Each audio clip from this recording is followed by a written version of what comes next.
Thanks, Google. You made me change the exit script. Thanks.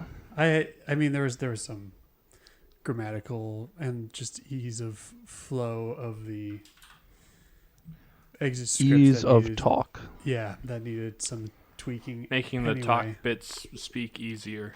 Yes, very much. Speak easier. With more legal alcohol. Did it involve more moonshine? Yep. Yeah, we gotta make it speak easier, if you know what I mean. Well, if you don't watch yourself, we'll make you speak a little easier. Yeah.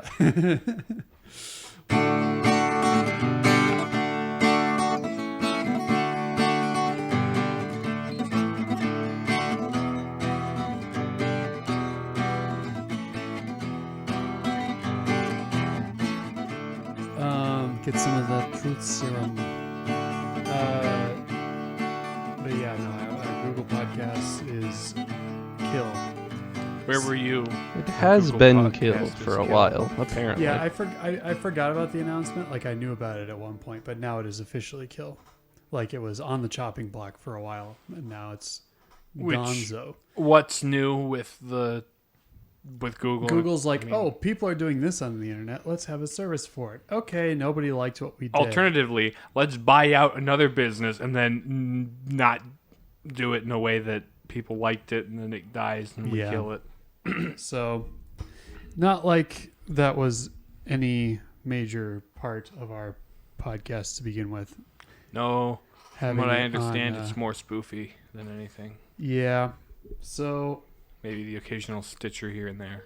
Yeah, occasional, very occasional. I think I looked at the Stitcher analytics once, and this was probably like a couple of years ago.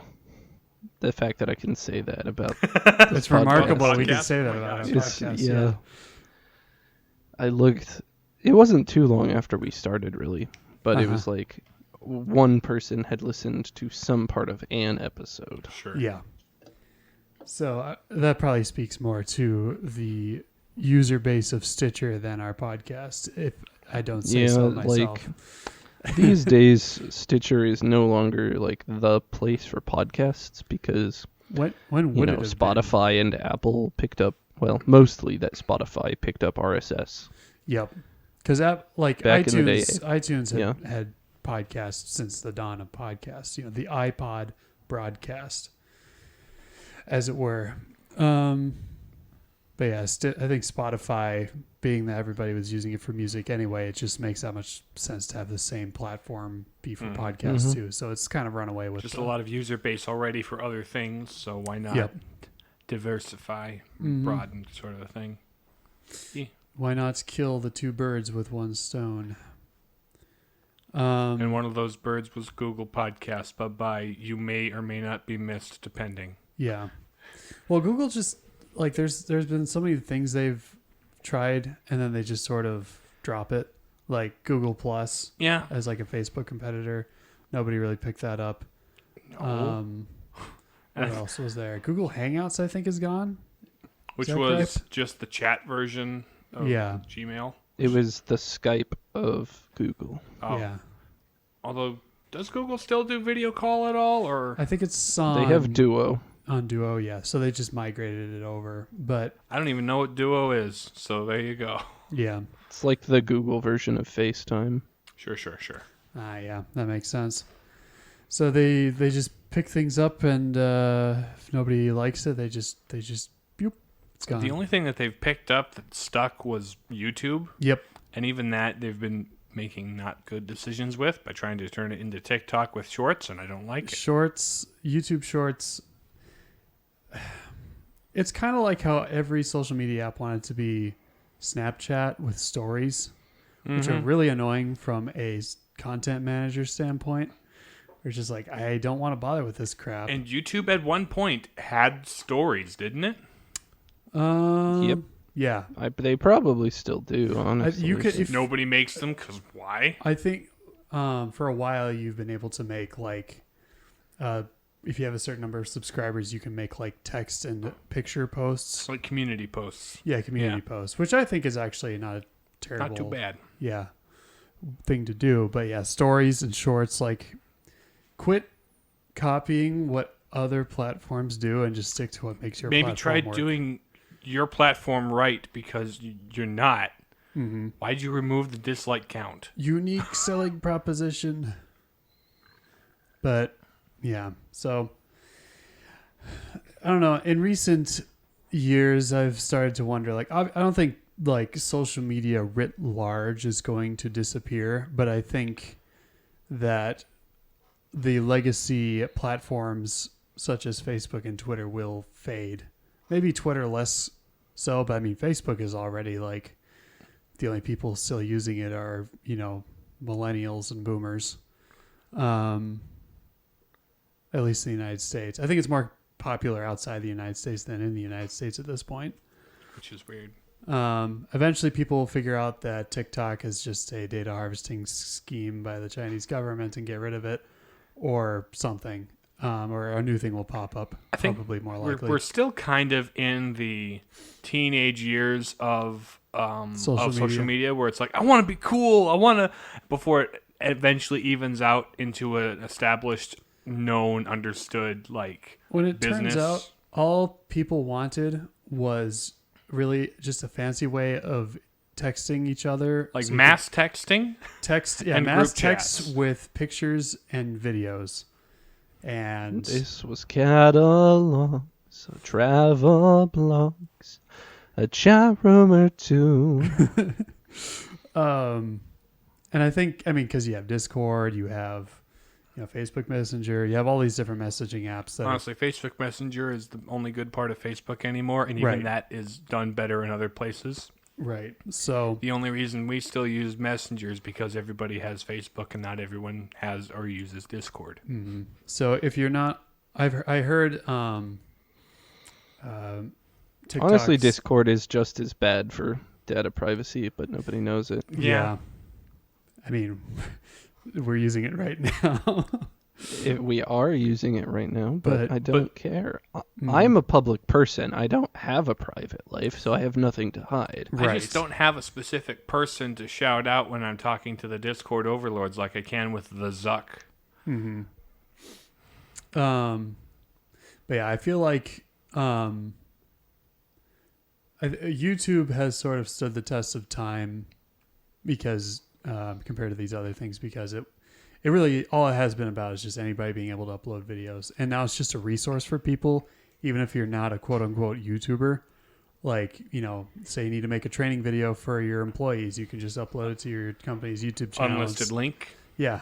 It's just become very easy and I think ubiquitous. That will make it very, very difficult to dethrone because it's just so ingrained, I So suppose. broadly useful. Yeah, everybody has it and everybody uses it and it does what it does rather well. Yeah, it's like well past its novelty point. Yeah. To where it's now just like, it's like a utility almost of sorts. And as much as there is a lot to dislike about YouTube, I don't see a mass exodus to Daily Motion or something like that. Right, yeah, or Vimeo. Yeah, Vimeo's been around for a bit, and really nobody has migrated to it. Yep. There's definitely things about Vimeo that I like, but you're just never gonna reach people if you're a content creator. Mm-hmm. Mm-hmm. Unless you make stuff on YouTube and then specifically tell people to go to your Vimeo, which they won't. Mm-hmm. Yeah, that doesn't happen. And a lot of people, like content creators, have sort of shifted to models where, if they're worried about, they can just have their own websites for content now, so they don't have to worry. If you're worried about the people striking copyright, you down. the strikes, the terms of service stuff, you say, hey, I've got this on my Patreon also, or whatever. And or what have you. Throw a couple bucks if you actually want to care. Yep. To go back to the subscription model. So I sort of foresee, I think everyone at this point realizes how just garbage Twitter is, as good as people you can find on there can be. Occasionally. It'll be interesting to see what good old elongated Muskrat does with it. Yeah.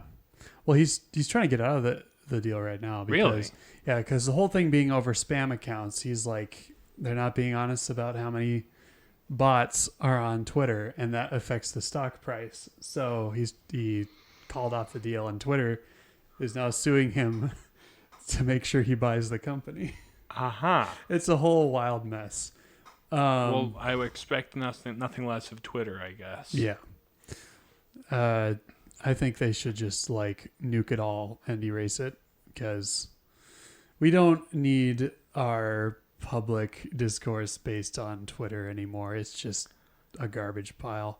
But at a certain level, if you cut off that head, something else is going to grow to take its place in the current climate.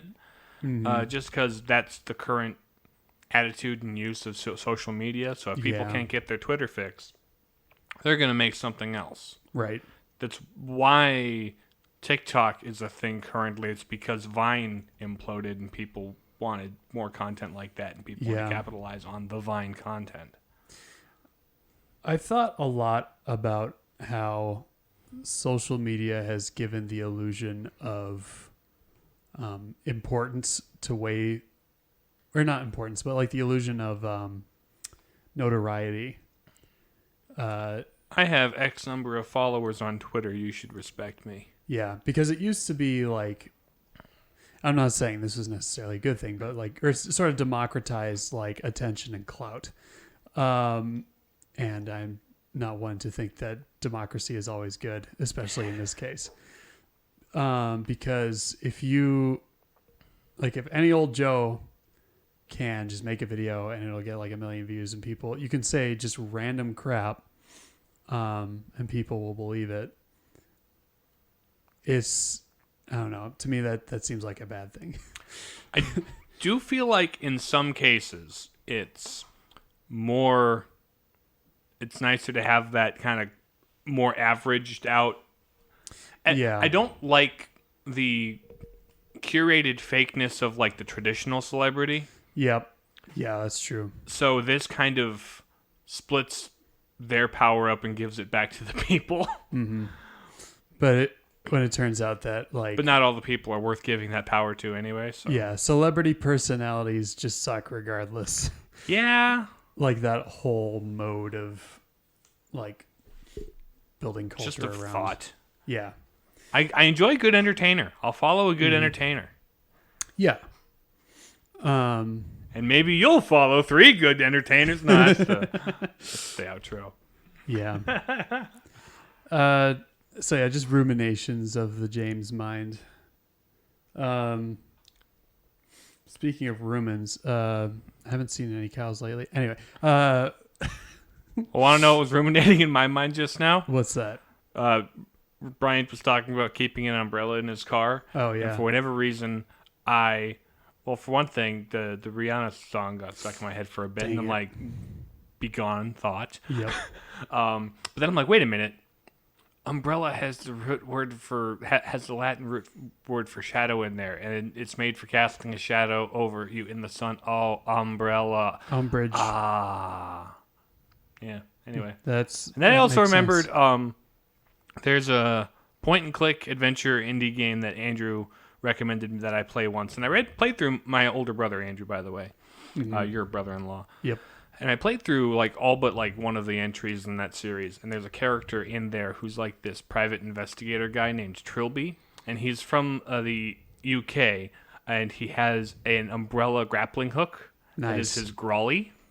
It's like a grappling hook plus brawly, which is apparently the a slang word for umbrella in the UK. Okay. So those were my musings of umbrellas. See, British people just get to say random crap and say it's a word, and everyone will believe them. Rather stupid, isn't it? Yeah. Rather stupid. Yeah, there's this one like browser game on Congregate called The Company of Myself. Okay. It has a very interesting kind of shadow mechanic. Ooh. Where you can like leave shadows of yourself behind. It's like a 2D platformer kind of thing. Mm-hmm.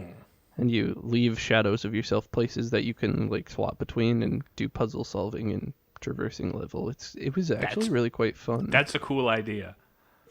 I may have seen some other indie platformer like trailer on Steam or something that I didn't end up like saving or wish list or whatever.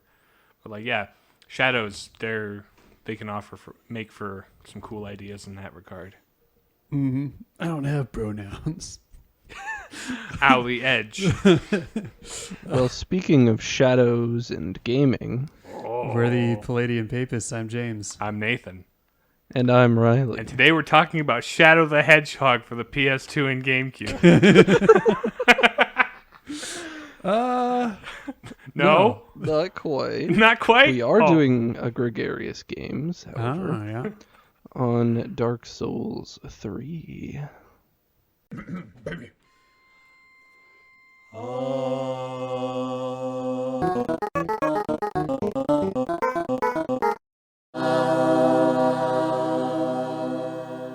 Lovely. I think it would actually be funny to play. Or otherwise, in truth, this is going to be kind of like Dark Souls Revisited. Sure. Yeah. Because to make sense of Dark Souls 3, you really have to understand Dark Souls 1. And we Go did back and do an listen to that episode. Go back and listen to that episode, but I am going to cover like a fair amount of the storyline of Dark Souls 1 in as short order as I can. Because 3 does repeat a lot of ideas, as I understand. It essentially, you really have to know what goes on in 1 to get anything out of what happens in 3. Sure. So, yes, as a brief refresher, Dark Souls 1, before there is, in the before times, as the kids would say, there is nothing but gray. Everything is the same, nothing ever changes. There are gray dragons and arch trees, and everything is stable and unchanging. And then fire magically appears. And with fire comes disparity. Disparity being one of the central themes of the whole shebang. Mm-hmm. There's fire and not, and cold and dark, and light, and all that stuff. I'm getting the contrasts in the wrong order, but you catch my drift. Mm-hmm. Light and dark, hot and cold, etc., etc. Which so Life happened to and be death. the graphical capabilities of the PlayStation 3. And the Xbox 360. Yep. This did not happen on And- the Wii. Yes. And so the entrance of disparity in the world brings the possibility of death, because nothing else died before. And there are several powerful souls which are acquired by these sort of humanoid beings who become, the so-called gods of the Dark Souls universe. And those being the foremost one that we care about is Gwyn, the Lord of Sunlight. The others are interesting, but we've talked about them more in the other episode. So Gwyn, the Lord of Sunlight, is kind of the captain of the Age of Fire, as it comes to be known. He's the one who is leading over the world as it enters this Age of Fire. And he builds a magnificent kingdom, and everything's great. Until the fire starts to fade. The first flame that began all of this stuff. And so they've got to do something to keep it alive. And they try everything they can think of, from trying to recreate it with pyromancy, which has disastrous results that you can learn about in the first episode. And eventually Gwyn, ends up having to sacrifice himself to the first flame in order to keep it going. Which doesn't kill him,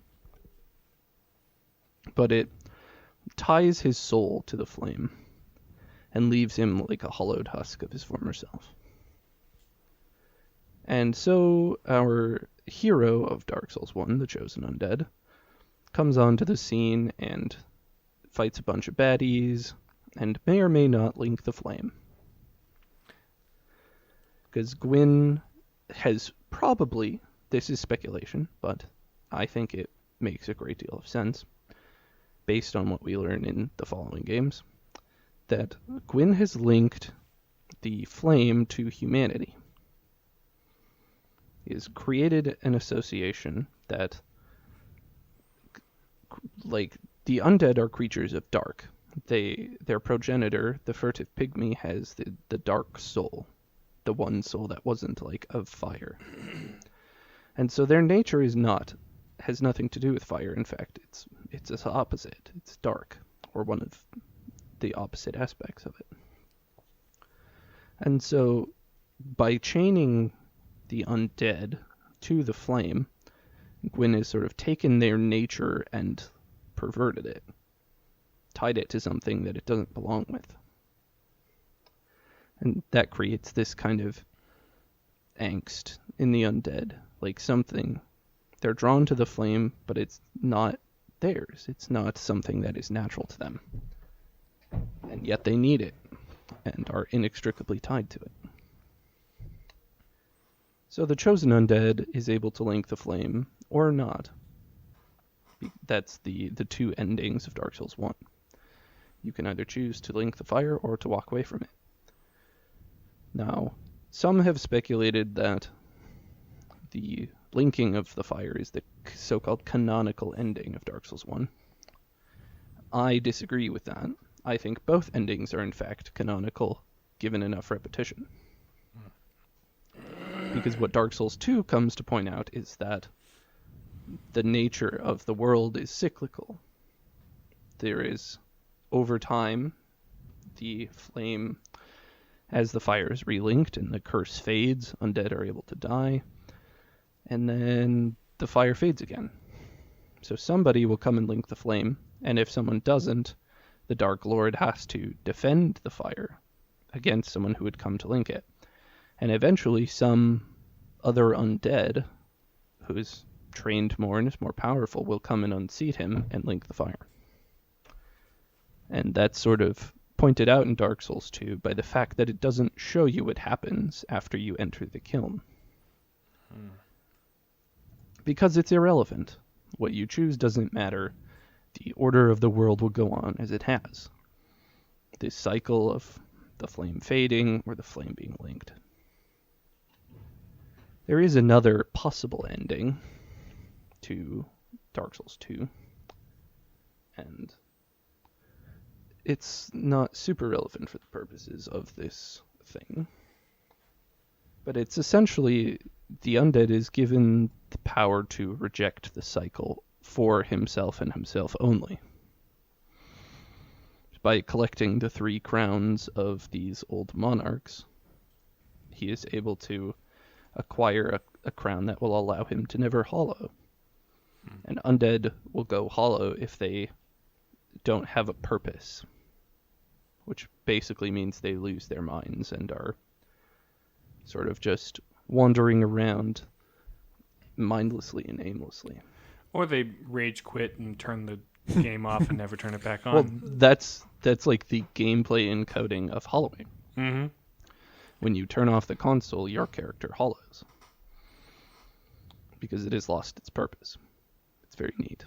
Mm-hmm. But anyway, so you can choose to reject this cycle and escape it and become a Lord of Darkness that will never hollow, but you don't really get to interact with the world from there.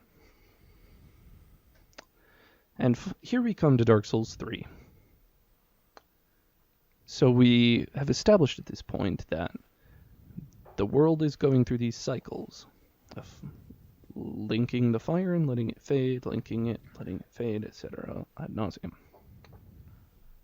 But something seems to be changing now. The flame is getting weaker. Mm-hmm. And over time, like the ruling class, the descendants of Gwyn, one of them who was sort of destined to inherit the flame, or rather the linking of it, chooses not to.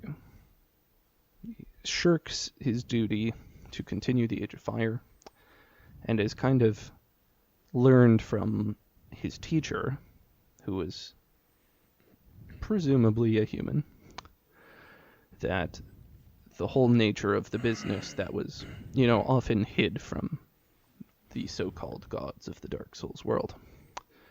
Mm-hmm. Gwyn went to great lengths to cover up what he had done, to make it look like the chosen undead was just doing what was very plainly and obviously right. But Lothric chooses not to fulfill his duty, and instead to simply rest in the throne room. And so the keepers of the fire, the people who have a vested interest in the Age of Fire continuing, are growing desperate because they don't really have, the undead kind of just aren't cutting it anymore. And so in their moment of desperation, they resurrect essentially the souls of the previous Lords of Cinder who have linked the fire before them. So they're kind of taking some charred wood and attempting to throw it back in the fire. And this is done in timey-wimey fashion with a bunch of worlds colliding all into each other. It's kind of the setting of Dark Souls 3. And so you are one such... you're not exactly like the Lords of Cinder, but you are an Ashen one. One who is, presumably, this is again speculation, but one who has attempted to link the fire but failed. It was not a sufficient offering. But since the fire is desperate, you're getting another chance. Mm-hmm. And so the Ashen one goes and meets the Firekeeper in Firelink Shrine, which is a location from the first game, but it looks very different. It looks remarkably like the Kiln of the First Flame from the first game. So that will be important to note as we go through. And the Firekeeper's all like, ah yes, you Ashen One, you're gonna go and kill all those old Lords of Cinder and take their embers and basically offer them to the First Flame again. So your soul's not gonna cut it, and neither are any of theirs individually. But the rest of the Lords of Cinder, they don't want anything to do with that, of course, because they've been given another chance at life, and they're gonna run with that for what it's worth. Except one of them, the little Lord Ludlith, he willingly offers his embers to you. He's the one sitting in the shrine when you start the game. Oh, he's the one who tells you all that? Not exactly, but he's one of those mysterious Dark Souls NPCs. One of those guys who says something vague and then laughs for 5 minutes? And then laughs, yes. Exactly like that. That's like your friend telling you what to do during the game. No, we couldn't tell you what to do. We can right, only but I mean, like cryptically. Like cryptically, like, oh, go that way. To be fair, we're slightly more helpful than that. Yeah. Slightly. If you knew, if you just asked everybody, you'd eventually figure it out. But nonetheless, so you have your quest, and now you set off on your journey to claim all of the different Lord Cinders. There's lots of callbacks to previous games and new and interesting characters, and I'm not going to get into them all because it would take a while, and you can experience them by playing the game yourself. I ought to. Yes. And so, once you have done all of that, you, depending on what ending you're following, there's actually 3 endings to Dark Souls 3.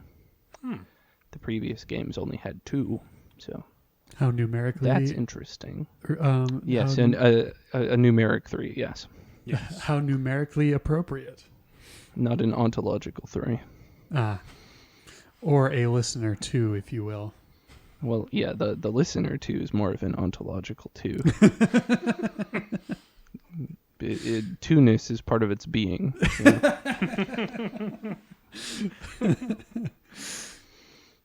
Anyway, once you have collected all of the embers, you can go to the kiln and offer what scant kindling to the flame that you can offer. And you fight this, if you're choosing the Link the Flame ending, you fight the Soul of Cinder. Well, I guess in all of them you fight the Soul of Cinder, but who is kind of Gwyn again? an amalgam. Huh? Is it Gwyn again? It's kind of Gwyn again. So it's not told explicitly anywhere, but the Soul of Cinder has basically an unlimited moveset. Not quite unlimited, but like employs about eight or so different movesets that I've encountered so far. So it basically could pull from any build of previous characters from previous games? Precisely. Uh-huh. Meant to imply that the Soul of Cinder has been accumulating the powers of each chosen undead who has linked it throughout the ages. Mm-hmm.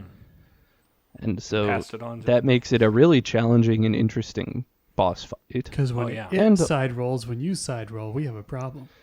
It rolls and uses lance attacks and thief attacks and magic attacks and giant spear attacks. It's like, hey, those are my moves. Stop it. I'm the one who's supposed to be able to cheese. I like me a well put together doppelganger fight. Yes, it's a very, and it also is pretty narratively compelling, pulling in the kind of cyclical nature of the universe. So the other ending that is noteworthy, I think one of them has less plot value to the overall story. But the usurpation of the flame is if you take a slightly different route and find some certain items and show them to the firekeeper, she's all like, hey, what if I pulled the flame out of the kiln? What if I just grabbed it up and took it out of there? Just put it in the lantern and walked away? Yeah, pretty much. Are you interested in that?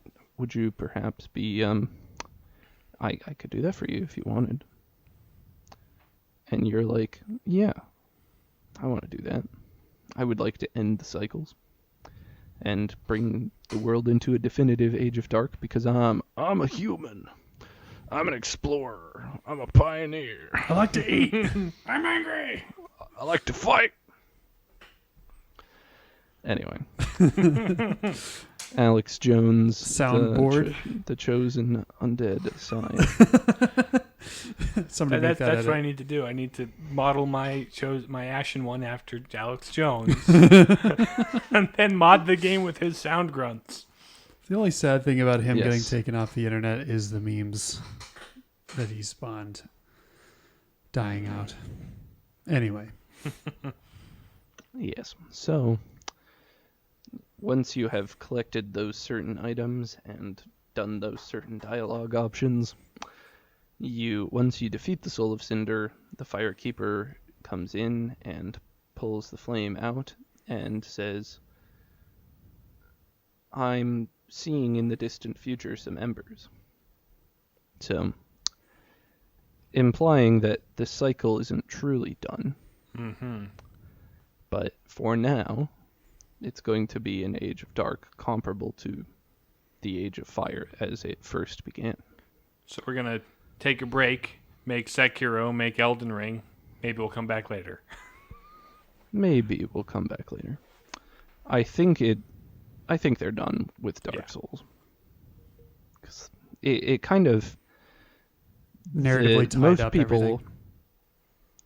Most people say that the usurpation of the dark is the canonical ending. And again, my position is that every ending in Dark Souls is canonical because of the cyclical nature of things. Mm-hmm.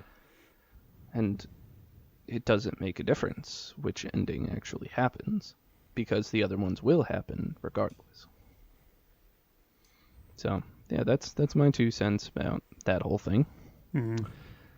But there's one other ending that's a bit more esoteric and gets into some of the side character lore and stuff, and I don't want to get into it. Sure. So, if you want to experience that, go to YouTube and look it up, or play the game.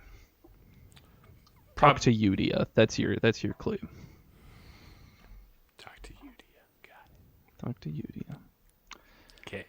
Yes, and so that's essentially in brief the story of Dark Souls 3. Because The world, once again, like, the flame is gone. yeah, because every boss has their backstory and their tragic failure and their revenge plot or whatever else they have going on, and their relationship to one another or the alleged connections to Bloodborne. Is Perry the Platypus the chosen undead? Perhaps. Perry the Chosen Undead. Just in a cyclic battle with Doofenshmirtz. I Link the Flaminator! I'm trying to remember where the discussion went on the previous episode on Dark Souls. We kind of just talked about how richly told the story is. Oh, okay. And like it's so masterfully presented because none of this is told explicitly to you. Mm-hmm. If you want to know what's going on, you have to search it out. And I kind of appreciate it when a game respects your time and intelligence by saying, if you care about the story, you're going to seek it out. Mm-hmm. If you don't, and you're here for the hack and slashy stuff, go ahead. I'll point you in the direction of the next boss. That I kind of respect that direction. It gives it a character. What would you say that Dark Souls 3 adds as a game to the previous two? Like, what does it bring to the series that's unique to it? Does it narratively, artistically, or like gameplay wise? Yes. Yeah. Yes. I guess you could break I it can down. address all of those things. So, in terms of gameplay and mechanics, it kind of used Bloodborne as a experiment. Sure. And basically adopted Bloodborne, but made it Dark Souls stylized. So So you have a gun? The meta... No gun. The meta of the previous two games had kind of been camp behind your shield and strategically read your opponent's attacks. And, you can act in a very calculated way. Whereas in 3, that is totally flipped over. Like, it's all about punishing your instincts for that kind of play. So it will take you're reading the attack pattern, and it's like, oh, this is usually the part where this sort of monster stops attacking. And it'll throw in some other random thing in there. So your anticipation of the attack pattern stopping is punished by them throwing something else in to keep you on your toes and to force you to learn a new set of habits and be more active in combat instead of being passive. That sounds like a good way to keep active fans of Dark Souls on the back foot as much as new players are. Right. Because Dark Souls really shines when you're on the back foot trying to figure out what to do next and how to get forward, and that's where the triumph comes in from victory. And in fact, a lot of people I know that have only played Dark Souls 3 and then went back and tried to play 1 just couldn't handle it because it was too easy. Oh, sure. They were punished over and over again for any sort of calculated or methodical way of playing. And so when they have the opportunity to do that, it just feels clunky and unresponsive to them. Which is tragic because Dark Souls 1 is a brilliant game. I loved 1. You should play it, James. And it seems like that's sort of the intended progression of the games is you would want to play them in order to get the full experience. Yes, absolutely. 2 is kind of honestly missable. I happen to love it. Most people in the Souls community really hate Dark Souls 2. I don't. I think it's much worse than 1 because 1 was just such a shining gem. And there's also sort of the novelty genius. of it, Yeah. Well, that can't really be repeated per se. Well, Demon Souls happened before it, and Dark Souls is kind of a refinement of Demon Souls. Yeah. Are they connected Demon Souls at all, was or not nearly as popular as Dark Souls. I mean, maybe a little more popular now with the remake that they came out with not too long ago. But even that Perhaps. got eclipsed by Elden Ring the second that came out. Yep. So I guess there's that. Which fair. Now, it seems that the story of Dark Souls is highly symbolic. But I haven't quite... It is not symbolic because that would mean it has to mean something definitive. Okay. And the idea is that it's kind of an analog for any kind of suffering. Okay. So we can get into a little bit of the philosophy of the game. Sure. As at least I see it. Because I hadn't studied philosophy when we made the first episode. Mm-hmm. So... You're getting something new in this episode, folks. You thought it would just be another Dead Souls or another Dank Sus episode? No, it's going to be Dank Sus 2, the third part. There's a title for you. So the game, all three of them really, lean very heavily on existentialist thought. And this is the main thesis of that movement is you exist before you are something. So before you're a human, you're just a thing with 2 arms and 2 legs and a nose and all that jazz. You're like, your existence precedes your essence. That's kind of their adage. Existence precedes essence. And so you decide to become something and then you go become it. And also lots of angst is part of that because, you're sort of left with very little hope about any particular thing. You, especially a lot of strains of existentialist thought are very much atheistic. And so when you die, you're just dead. Sort of that idea of needing to make your mark on the world in your own unique way before you disappear into nothingness as being a and driving none factor. Of those choices are really relevant in the grand scheme of things, because the powers that be running the show are using you as a tool to accomplish whatever they want. Which is very much a thing in Dark Souls with like the Cinders and the Chosen Undead and all that. Which ultimately would make you very replaceable by literally any other human willing to try and make their mark on the world and be manipulated in such a way. Fulfill the grand quest of relinking the flame, but turns out just about fulfilling the grand quest of...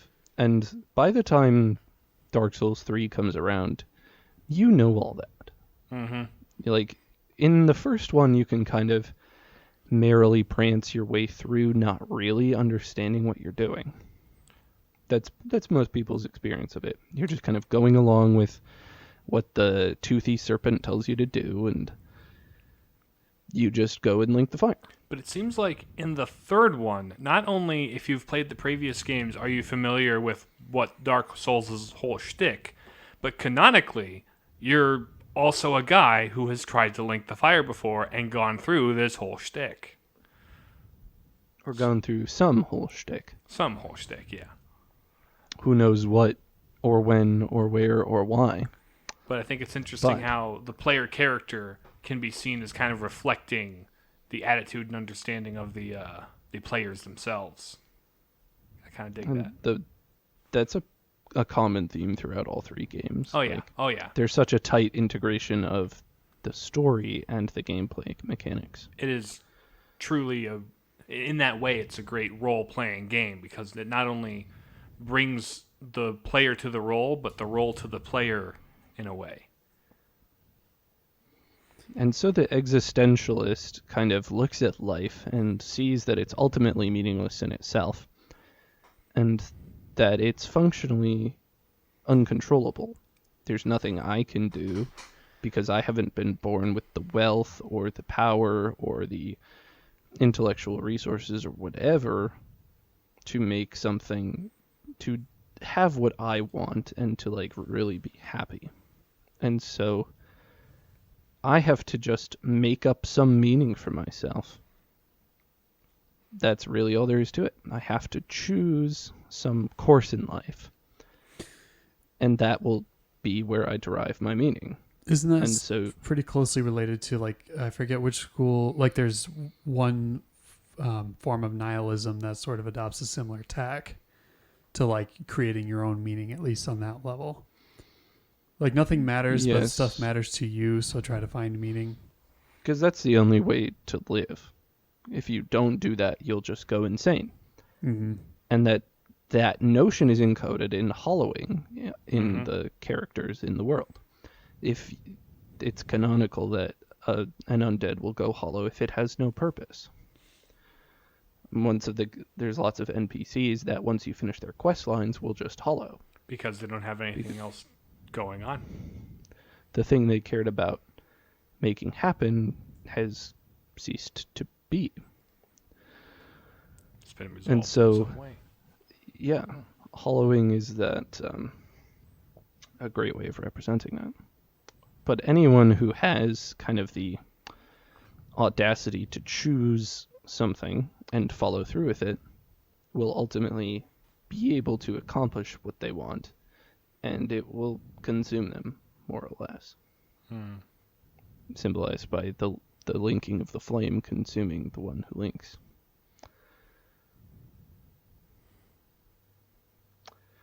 So it's not a very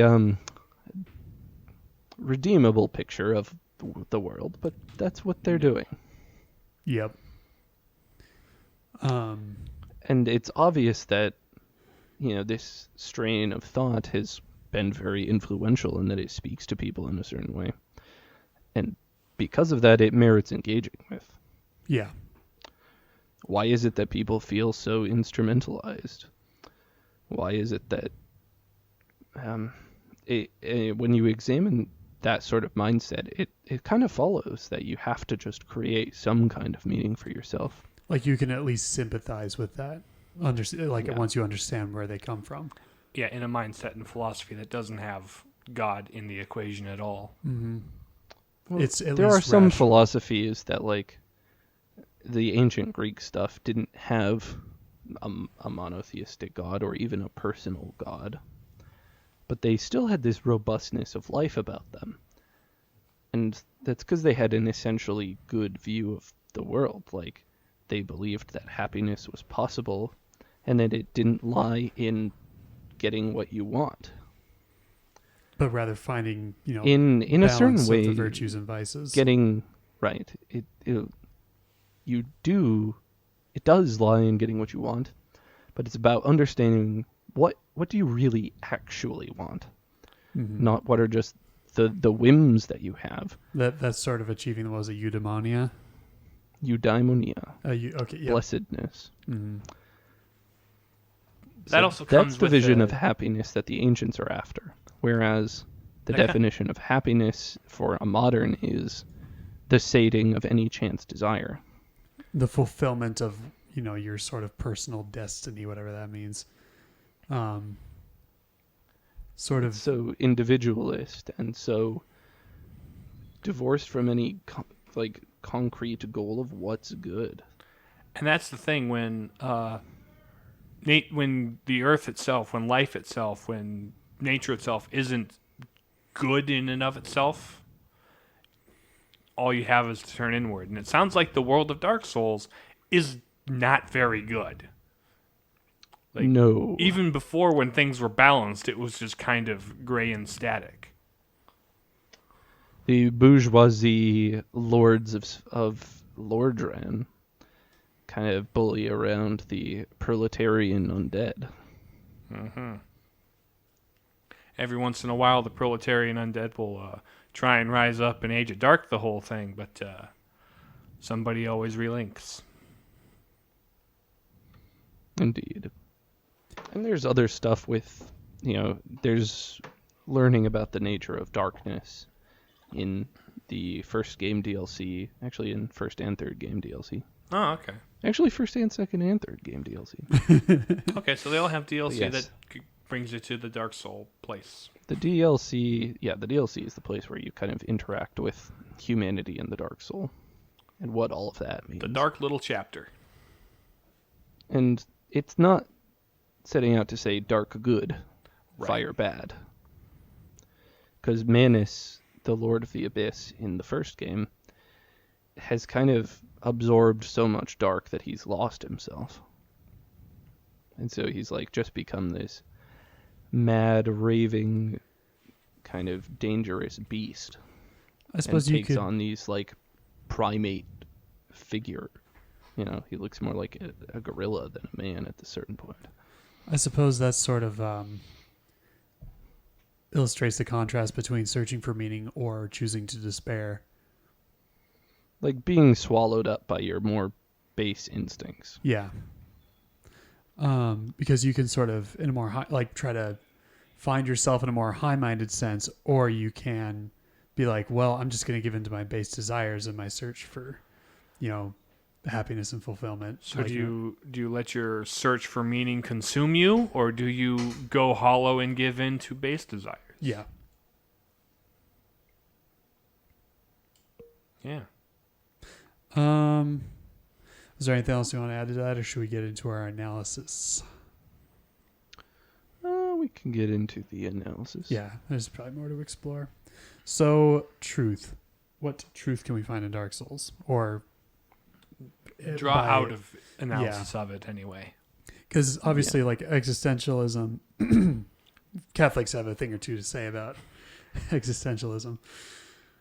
Yes, one or two or three maybe. Mm-hmm. But yeah, like I said earlier, it merits engaging with the ideas of existentialism, and more pertinently, why people believe it in the first place. Yeah, there are a select few people out there who actually have like a metaphysical reason for it, but Heidegger and those who followed him. But the people who follow him have a much less compelling argument, I guess. Heidegger is the one that you really have to engage with on that point. Mm-hmm. I suppose that his followers might be a little more derivative and lack. Well, it's not so much that they're derivative, it's just that they're taking what he says for granted and trying to go from there. Whereas he actually did the work to get to where he got to. Right. Mm-hmm. And they're like, yeah, this angst thing, that sounds like me. That speaks to me. So literally I'm just me. I'm just going to assume that's true. And guys, he's literally me. So, yeah, we have to realize that a lot of people feel terribly unempowered to do anything. Mm-hmm. They feel like they're victims of a war of opposing forces in the world. Just the situation they were born into outside of their own volunteering. And or to bring it back to the beginning of the episode, look at people on Twitter and this will all make sense. And that they feel like there's nothing they can do about it. And so just forging whatever path makes them not go insane is the right one. And that's a place we can preach the charisma into, it depends on the person. Like, if they're a more intellectually inclined person, I would say you start by preaching by arguing towards like an ethics of desire, like Aristotle, and hand them a copy of After Virtue, and that will be a good place to start. But sort of that idea that your desires reveal something about you interiorly, and that your desires are ultimately oriented to the highest and best things that there are to desire. Mm-hmm. It's not simply It's not what you set. There's something beyond even what you can set for yourself. That idea of becoming who you are rather than who you want to be, making it up as you go along. Or R-ing what you become. Mm-hmm. Becoming what you are, R-ing who you become. Mm-hmm. This is me. This is who I've decided. I'm a wild animal. I mean, we're not talking about Fantastic Mr. Fox, but he literally brings up existentialism in the movie as like sort of a justification for what he does. And in absence of God or like an ultimate good to strive toward. Yeah, that you're really left with sort of like, well, what's the self-image I built and how do I pursue it? And I suppose going back to my ramblings about social media at the beginning, it's unsurprising that so many people are trying to forge these personas online that they can find live some sort their of truth, quote unquote. Yeah. As if truth is an individualistic thing to be. Oh, but it decided. is when you jump through the metaphysical hoops of multimundialism. I read a fascinating paper it's a book, but I read parts of it for a paper I was doing for my ethics and natural law class. And the lady who wrote it was like arguing that, she's a moral relativist, and my paper was on the fact that moral relativism is a theory that's a mask for conscience. But you can read that paper if you want to know. I'll find somewhere to link it so you guys can read it. Link the file. But anyway, like her assertion was, most people who are championing moral relativism are trying to do it on the grounds of like, pure epistemology. And she's like, I don't think that's good enough. We really have to have metaphysics behind this thing. So my metaphysical assertion is that every person lives in a metaphysically different world from each other. Oh boy. Hence multimundialism. I'm like, okay, that kind of does satisfy the condition that you need, but also you've assumed your conclusion before you started, so that's not very good philosophy. Yeah. It's like, so why is this true? It's like, okay, yeah. Because it has to be. That's the only sensible way to live with each other for modern. And a lot of truths, quote unquote, accepted today are accepted simply because they have to be. In order to justify what people want to believe. Like that they must in order to stop killing each other if you're the kind of the early Enlightenment who's trying to grapple with all of these religious wars going on. And once there's no longer a universal moral authority in the Catholic Church, now there's Lutherans and Calvinists and all this stuff going around. Like, how can you possibly come up with something that unifies us? And the only thing that can unify us is that we all do what we want. And that was Locke. And now that took us to where we are today by a series of progressive steps. And what do you know? Everyone feels isolated. All the progressive steps are in lockstep with each other. You have to screw the conformists in the exact same way that we do. In a manner of speaking. All of that by way of saying existentialism bad. It is unsatisfactory in understandable, but still bad. It should leave you like a feeling a bit hollow. Pun intended. Yeah. Yes. It's understandable, yet still bad. And so what we do is not say, you guys are also terrible people. You say, I understand why you feel this way.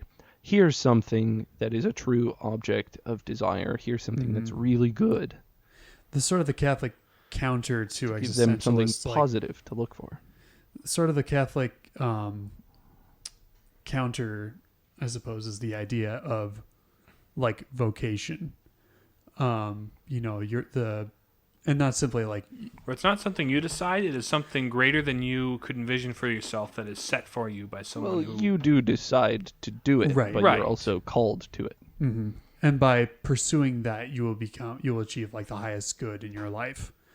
I would say even prior to that is just an ethics of virtue. Yeah, right. What do you want? I want to be an NFL player.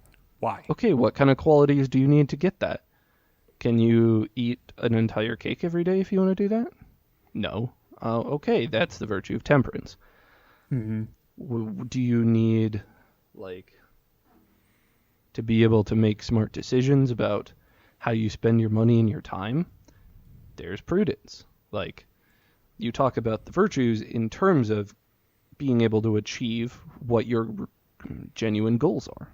Mm-hmm. That's where I think is the best place to start. And then your goals can be the virtues. Yeah. No. Well, no. Not really. Virtues are the qualities that enable your goals. Right. Yeah. But And so getting you better can at the use, virtues. they can be becomes sort part of of your goal. intermediate goals, but they're not really ends in themselves. And I think a lot of people today can understand that idea of intermediate goals to get to a grander goal. Like there's a lot of, I guess, secular voices out there that kind of say the same thing with using different words, more or less. Get on the grind. Yeah. I mean, there's a lot to be said about the rise and grind sort of culture, but it's at Protestant least work ethic. but it's at least like a bridge of understanding you can build when speaking to people about this sort of thing. Let's see. Any other pieces of truth we can chew on from Dark Souls 3?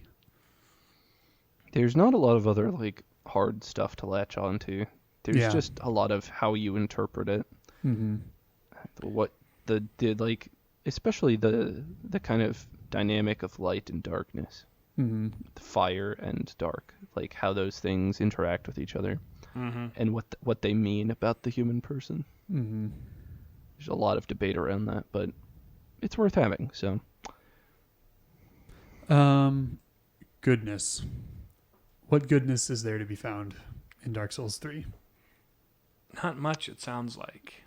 Yeah, if the first game on a broad scale, not a lot. There are lots of good NPCs and kind of, smaller character arcs along the way, especially like Solaire from the first game. Oh yes, Solaire. He's just a jolly old boy trying to find the sun, and eventually he doesn't succeed, and in certain cases he does. You have the ability to save him. If you are very, very, very, very, very attentive. Mm-hmm. So, like, there's all these moments of companionship with people you meet on your journey, which is also their journey, in the timey-wimey weirdness that is Dark Souls. Is that sort of how they in-game justify you being able to, like, leave notes for other people? Yes. Okay. Mm-hmm. That's how basically every character interaction is justified.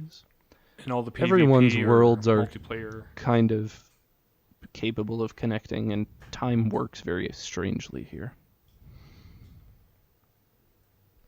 I see. But yeah, so it's just like walking with different people for a time, and if you are really conscious and pursuing, like, understanding them and coming to know them better, they will be there to help you in times that are usually, like, really difficult bosses. Mm-hmm. So it's like, if you invest yourself into people, they will often be there for you in your time of need. Which is the power cool of friendship. Let's see. Beauty. What is beautiful about Dark Souls? Boy, everything. Dude, if the first game is anything to go by and that came out on the PS3 and got a remaster or whatever, and then the later games happened, I can't imagine how just nice that game is too, just to look at. The thing about Dark Souls 3, unfortunately, is that as part of its theming, it's like the world is collapsing and going to crap. Mm-hmm. So if you thought the first game was dark, just wait till you play 3. Because it gets even more dark. And imagine rain it's just on a parade. Bleak. And that parade is shattering when into I 1,000 was pieces. A young boy, my father told me to become a Lord of Cinder. He said, will you defeat them? The savior of the broken. The beaten and the damned. We'll carry on. There's always a lot of great attention to detail in the FromSoft games. The worlds are very particularly put together with a lot of just the environment itself lends itself to telling the story. And it's like it would take too long to go through everything that it does, but it's just like the more you look, the better it gets. The more you learn, the more you go back and play it again, you'll notice new things based on what you've learned the last time. That is like, oh, that's what that piece of scenery is. Like, I need to replay that Dark actually Souls has 1 now. meaningful story material, and I wouldn't have noticed it had I not learned this thing about this character. Like, it just has this insane depth to it that's only revealed successively. Where it's like, oh, that's why this item was in this room on this body. That kind of a just really... Or you can tell what body that was, even if it's a disfigured corpse, based on the sort of item it had. Mm-hmm. It's kind of like when archaeologists dig up a grave and they're able to figure out something about a Saxon warlord from all the artifacts and stuff they find around him. For example. But in game form. Yeah. In game form. It's really magnificent the way they do it. And really, you can only really do it justice by experiencing it.